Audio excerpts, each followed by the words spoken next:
৩০ বছর ধরে মুখ ভর্তি দাড়ি নিয়ে নিজেকে লুকিয়ে রেখেছিলেন এই নারী। শেষ পর্যন্ত তা পারেননি। অবশেষে প্রকাশ পেয়ে যায় মুখ ভর্তি এই দাড়ি।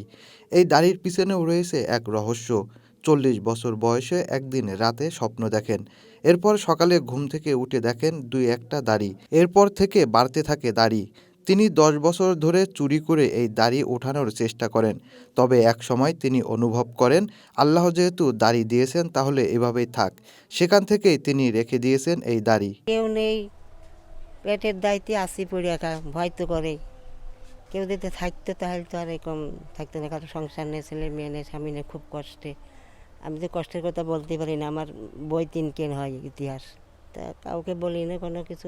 এখন সবাই আমার ভালোবাসে, সবাই খাবার টাবার দেয়, সব জায়গাতে নিয়ে এসে খাই। একাই এখানে আছি, কষ্টে আছি, সুখ আল্লাহ দেয়, বাবা রেখেছে ওইটাই সুখী। আল্লাহ আমার ইমান পরীক্ষা করে মাঠের মধ্যে দিয়ে, এটাই সুখী। তাছাড়া আর কি বলবো।